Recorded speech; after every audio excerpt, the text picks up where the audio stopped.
Olá pessoal, tudo bem? Eu sou o Biratã Nogueira e esse é o Vida e Performance, seu canal de conteúdo multicultural aqui no YouTube. Hoje, com grande prazer, eu recebo aqui a cantora que encantou o Brasil no último The Voice Mais, Leila Maria.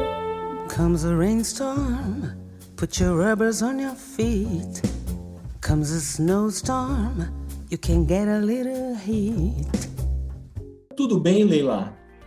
Tudo ótimo, Biratã. Agora, então, depois de conversar com você, vamos iniciar esse nosso bate-papo para as pessoas pegarem um pouco mais do bom astral que você já me passou. Obrigada. Poxa, sou eu que agradeço. Leila, assim, a primeira coisa que eu quero falar para você é o seguinte, me chamou muito a atenção, é lógico que eu sou um amante do jazz, eu tenho um gosto bem eclético, né? Mas eu sou um amante do jazz e o dia que eu escutei você cantando Night and Day, né?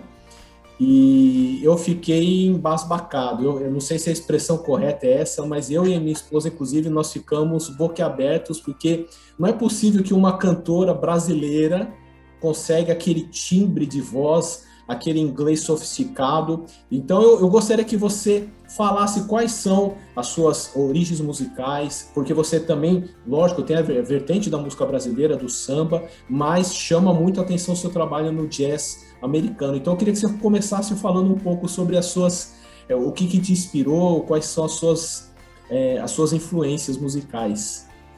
Curiosamente, porque não fui eu que sugeri aquela canção para iniciar o programa, aquilo me foi feito, uma sugestão, eu aceitei, e tem essa curiosidade, porque essa música foi a música que me introduziu ao jazz, porque eu ouvia os discos que minha mãe ouvia, porque meu pai trazia para ela, meu pai era oficial da Marinha Mercante e trazia discos de fora para ela, né?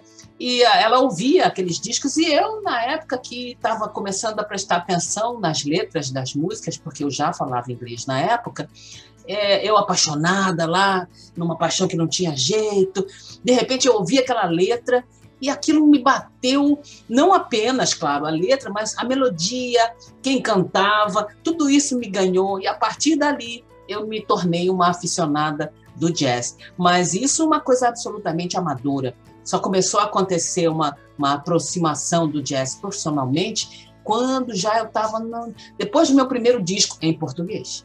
Mas eu tenho essa paixão pelo jazz porque vejo assim, as melodias são lindas, as letras são bonitas, não à toa as músicas do jazz, esses standards, são conhecidos assim como standards, né? Porque são padrões, né? Sim. Então eles acabam passando aquilo que seria uma excelência de criação melódica, e eu sou encantada por isso. E eu canto com o maior prazer, porque eu me identifico literalmente com as mensagens, com as melodias, aí foi indo e pronto. Mas isso não me faz esquecer da minha raiz, como você lembrou. Eu sou de Madureira, eu sou de uma terra onde tem duas grandes escolas de samba, a minha querida Portela e o Império Serrano. Então eu não esqueço essas raízes que tenho. Não, sem dúvida. Inclusive, você vai tirar uma curiosidade minha. Você, como uma carioca da Gema, você teve alguma influência da Bossa Nova? Por que eu estou fazendo essa pergunta? Porque, sem dúvida alguma, a Bossa Nova também influenciou de forma direta o jazz e vice-versa. Você, no bairro que você nasceu, tinha esse alcance ou era realmente uma coisa muito limitada à zona sul do Rio? Eu queria que você falasse um pouco sobre isso.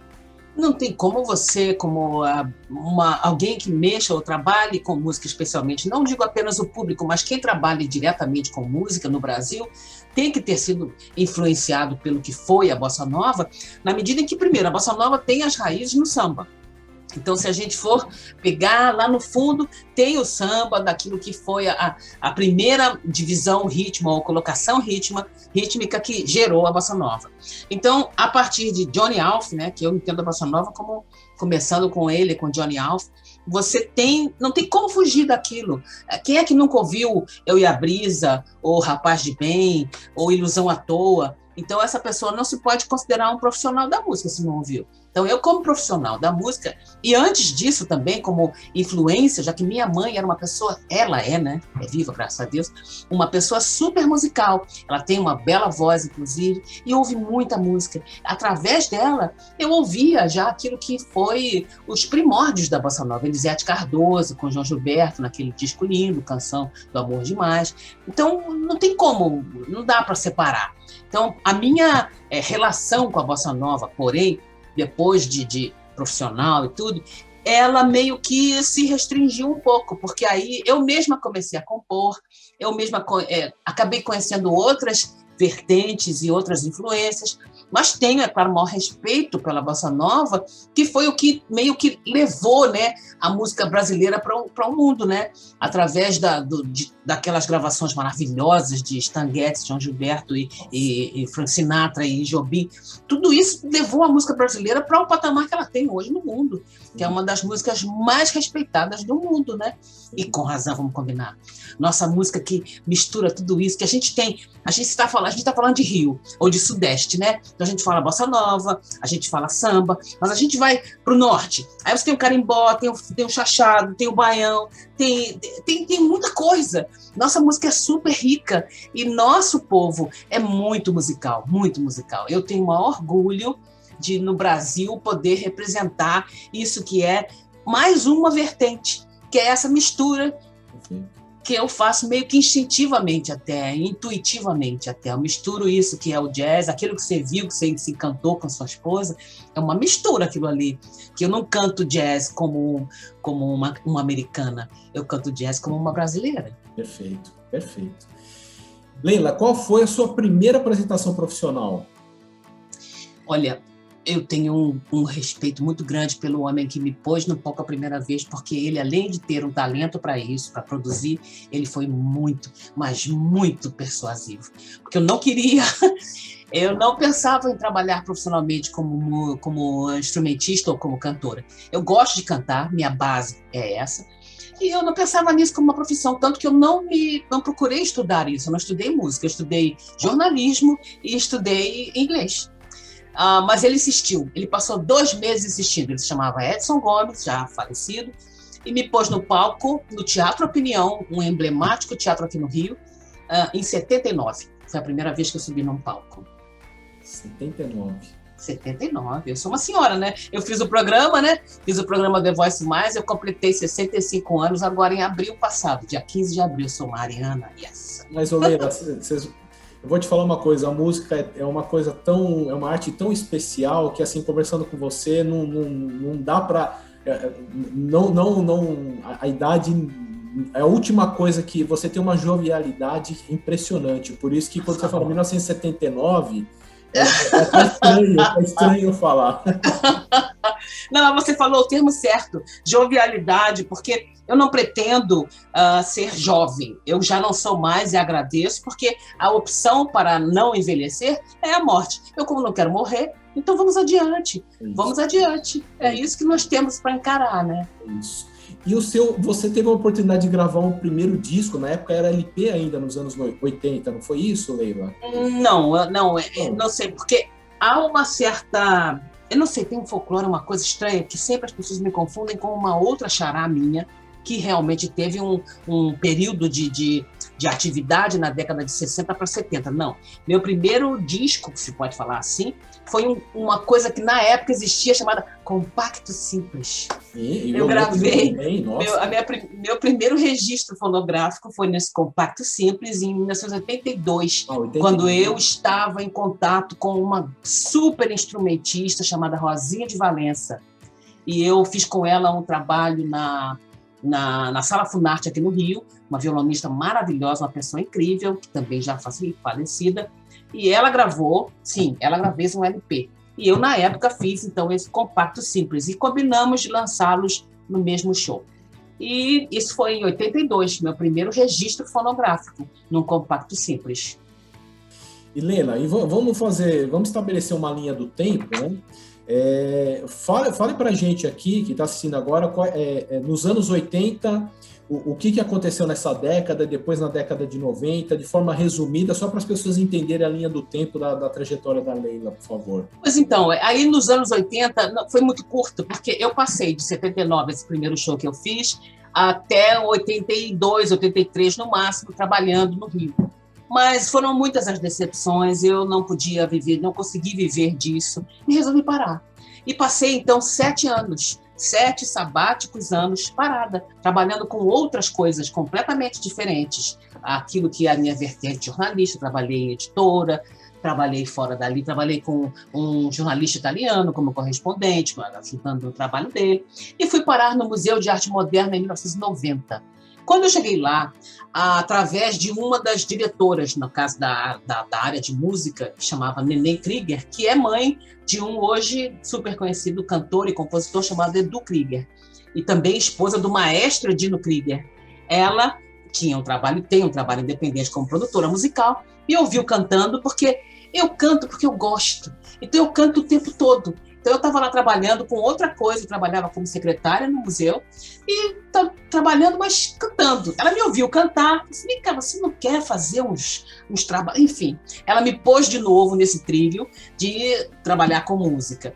Aí sim, em 1990, eu passei a trabalhar, mas essa década de 79 até 90, eu não tenho muita coisa para dizer, porque eu me decepcionei tanto que parei. Fiquei esses anos parada e só voltei, então, através das mãos maravilhosas de Neném Krieger, que me pôs de novo no trilho. Então, através dela, eu conheci a arpista Cristina Braga, com quem eu fiz um belo trabalho durante 3 anos. Depois eu fui conhecer o maestro Paulo Moura, também com quem eu trabalhei com ele, fiz vários shows no Rio, fora do Rio, viajamos bastante. E foi um aprendizado tão bom e tão gostoso que aí eu voltei direto. Comecei a trabalhar sem parar, desde então, desde 93, 94, até hoje, sem parar, insistindo, né? Porque é difícil, né? Tanto é que você vê, eu tenho todo esse histórico, eu tenho 5 discos gravados e precisei participar de um programa da Globo, dessa emissora, nossa conhecida, para ter um pouco mais de visibilidade, que foi o que eu disse que eu queria. Desde o primeiro momento no programa, quando eu entrei no programa, fizeram uma entrevista, e a entrevistadora, Thalita Rebouças, me perguntou, o que você espera conseguir no programa? E eu disse, visibilidade. E foi o que eu consegui. Meu prêmio é esse. Não, perfeito. Inclusive, eu quero aproveitar e emendar uma pergunta sobre exatamente isso que você falou, Leila, que assim, eu acho que culturalmente o Brasil está passando até por um desafio, eu diria, né? Porque hoje as composições são muito acessíveis, tem muitas coisas populares, mas muitas coisas apelativas. Eu acho que realmente esse programa, na minha visão, foi um bálsamo, pelo menos para quem gosta de uma boa música. Eu acho que realmente faltava isso na TV aberta brasileira. Tanto é que tinham nomes já lá super conhecidos, né? Você tinha a cantora Cláudia, você tinha a Dudu França, né? Sim. Como é que você enxerga, como você é uma pessoa muito ligada às artes, você faz parte aí da causa cultural no Rio de Janeiro, eu queria que você falasse um pouco como que você enxerga, diante de toda a sua experiência, o momento cultural que o Brasil está passando. Olha, eu posso resumir isso, de repente, com a minha própria chegada ao programa. Os amigos que acompanham meu trabalho, porque eu seria louca se eu não tivesse esse tempo todo um apoio, né? Gente que gosta do meu trabalho bastante para continuar mantendo o meu trabalho viável. Então, quando eu cheguei lá, os meus amigos, ou então o público que eu tinha, pequeno, reduzido, porém real, eles disseram, puxa, os técnicos não te conhecerem, que vergonha para eles. Eu entendi que não. Por quê? As pessoas lá, elas partem de um princípio de que elas também têm um público que as apoia. Então, eu não posso chegar e desfazer ou desprezar esse monte de gente, milhões de pessoas que seguem aqueles trabalhos de quem estava lá, entre aspas, julgando. Então, eu partindo desse princípio, Eu tenho que entender que nossa cultura chegou a esse ponto de produzir não apenas os artistas que fazem esse tipo de música, mas as pessoas que sustentam esse tipo de música. Então, teria que mudar muita coisa naquilo que é a educação, a informação, para que houvesse uma diversidade maior. Porque, de qualquer maneira, isso não vai ser eliminado nunca. Por quê? Porque é muito subjetivo isso. Eu gosto de, sei lá, Billie Holiday. Meu pai não gostava. E meu pai era que trazia esses discos para minha mãe. Mas ele achava que a voz dela era chata, ela parecia estar miando. Ele não gostava. Todo direito ou não? Por quê? Porque cada um recebe a coisa como pode. Não é uma questão agora de você chegar e dizer tem que ser assim. Não. Existem as diversidades. Agora, se você informa, o grande negócio é em você informar. E eu sou uma ótima prova disso. Porque então eu cheguei lá ao programa cantando aquele que é o repertório que eu faço para o que até então era um grupo reduzido de pessoas. Então, quando eu cheguei lá, eu atingi logo de cara, sei lá, me falaram, né, no dia do programa, que tinha 55 milhões de aparelhos de TV ligados. Só os aparelhos, sem contar as pessoas que estavam em frente aos aparelhos. Então eu cheguei lá e cantei para sei lá quantas milhões de pessoas que não conheciam aquele nível de música ou aquele tipo de música. E muitas delas gostaram, a ponto de eu ter passado uma situação engraçada no supermercado aqui, onde eu moro no subúrbio do Rio, eu moro em Oswaldo Cruz, como eu falei, perto na terra da Portela, minha escola de samba querida. E então nesse supermercado, o caixa pediu que eu cantasse a música que eu cantei na semifinal. Ele foi reconhecida e tal. E eu cantei uma música que não toca no rádio. Uma música chamada Georgia on My Mind, que é um standard norte-americano, que não é algo que fica agora acessível para um caixa do supermercado. Não depreciando o caixa, mas se lamentando o fato de que não lhe seja exposto esse tipo de música. Porque ele pode gostar, como gostou, como ele gostava, tanto que ele pediu que eu cantasse isso. Então, ou seja, o que importa agora seria você divulgar esse tipo de música, ou divulgar as várias possibilidades que a música tem, não ater-se somente a um segmento. Porque eu não posso agora impor que a pessoa goste de jazz. Por outro lado, também não quero impor que a pessoa goste de funk. A pessoa gosta daquilo que ela conhece. Então, você precisa levar ao conhecimento da pessoa, né? Então, é isso, só que eu lamento que, infelizmente, culturalmente falando, a nossa cultura musical, pelo menos, né, porque de resto aí já é um assunto que ia levar horas para falar, aquilo que é a questão musical, seria o fato de você informar as pessoas, olha, acontece isso aqui chama jazz, isso aqui chama carimbó, isso aqui chama reggae, isso aqui chama funk, e você vai e ouve, você vai e escolhe, mas infelizmente a gente fica muito... É muito segmentado, é muito restrito. Sim. É isso, só que eu lamento, porque de resto a pessoa tem mais aqui se sentir bem. Perfeito. Gostar, né? Gostar, não é fazer o quê? Né? E falando em Billie Holiday, você tem um disco lindíssimo que inclusive está nas plataformas de streaming. Eu queria que você falasse um pouquinho aí dessa experiência de gravar um álbum só, né? Um tributo a Billie Holiday, né? Isso foi uma ideia linda, que dois amigos que também, infelizmente, Deus já levou, eles eram tão bons que Deus levou os dois com um intervalo de um ano para o outro. Eles me ouviam cantar esse repertório da Billie Holiday no que era um lugar aqui no Rio chamado Casa de Beba de Serpa. Eles eram frequentadores mesmo, assim, direto. E eles podiam. E um dia me propuseram isso. Cara, você não quer gravar para nós? A ideia era ser uma coisa como uma homenagem para eles mesmos, né? Que eles gostavam tanto que eles queriam ver a Leila cantando Billie Holiday apenas, nada mais. E eles mesmos ajudaram a fazer o repertório e tudo.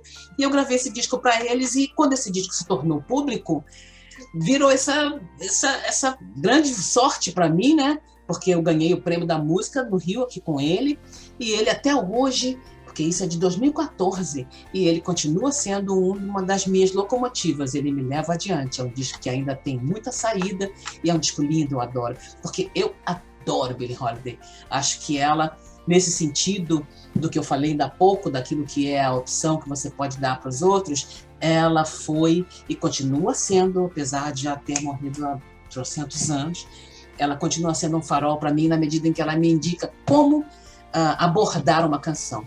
Ela era mestra nisso. Perfeito, perfeito. Que maravilha, Leila. Bom, eu assisti recentemente uma live sua com um pianista que foi lindo, foi no Teatro Rival Online, né?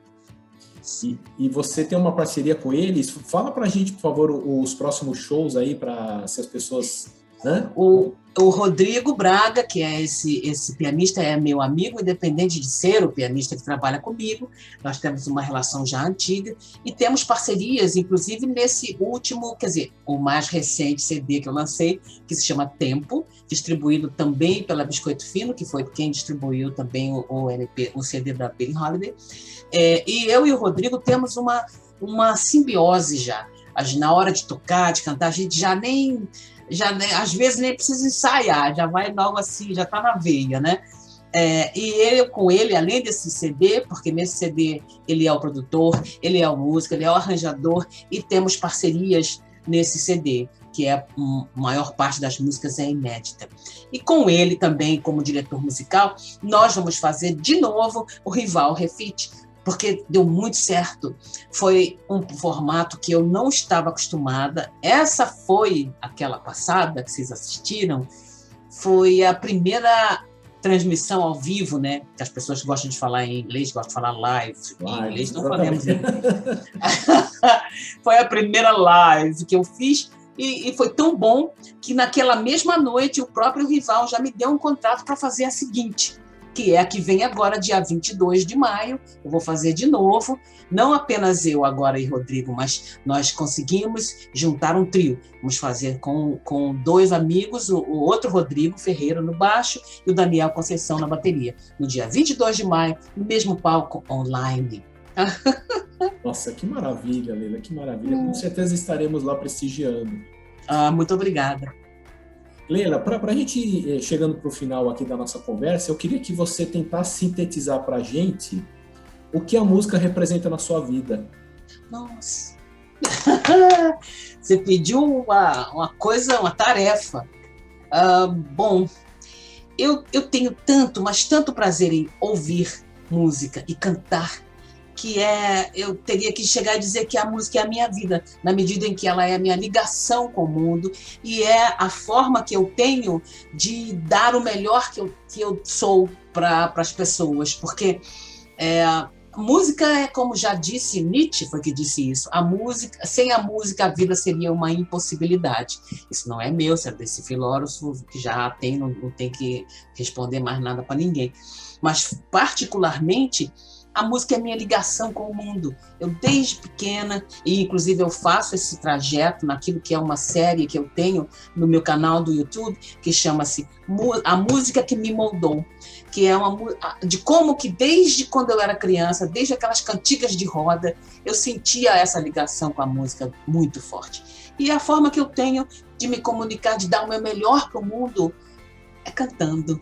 Então, música para mim é a comunicação, é estar com o outro, é dar para o outro o meu melhor. É tudo de bom, portanto. Poxa, que maravilha, Leila. Poxa, eu tô tão feliz de conversar com você com esse alto astral, que, aliás, eu tenho muitos amigos queridos cariocas aí, eu tô morrendo de saudade do Rio de Janeiro, eu espero uma oportunidade próxima, volte a visitar o Rio, porque eu amo essa cidade, né? E Leila, olha... Eu vou colocar as suas redes sociais aqui na descrição do vídeo, eu vou colocar o seu canal aqui no card, tá bom? Para as pessoas acessarem, quem ainda não segue. Então, dia 22 de maio tem o seu show, né? Isso, no Teatro Rival Online, né? Que vai ser a live e vai ser com o trio, né? Isso. Perfeito. Rodrigo Braga, Rodrigo Ferreira e Daniel Conceição. E o roteiro tem surpresas, porque o nome do show é As Canções que eu Fiz e As que eu Queria Ter Feito. Então, são canções minhas e do Rodrigo também, e aquelas que eu não fiz, mas gostaria muito de ter feito. Então, são músicas que vão desde essas, como eu citei agora, as cantigas de roda, até, vocês vão ver. Vai lá, vocês não vão lamentar não, vai ser legal. Com certeza. Bom, Eu tive o grande prazer aqui de conversar com a cantora Leila Maria, que encantou o Brasil na última versão aí do The Voice, que foi chamado The Voice Mais. Leila, muito obrigado pela sua contribuição aqui para o Vida e Performance, tá? Imagino que agradeço a você e a seus vídeo assistentes, né? Muito obrigada pela atenção e vamos lá, vamos continuar sempre levando o melhor que a gente tem para o outro, porque é isso que importa no mundo. Isso aí. Obrigada. Leila, beijo no seu coração, querida. Para ti também, querido. Obrigada. Próxima oportunidade. Tchau.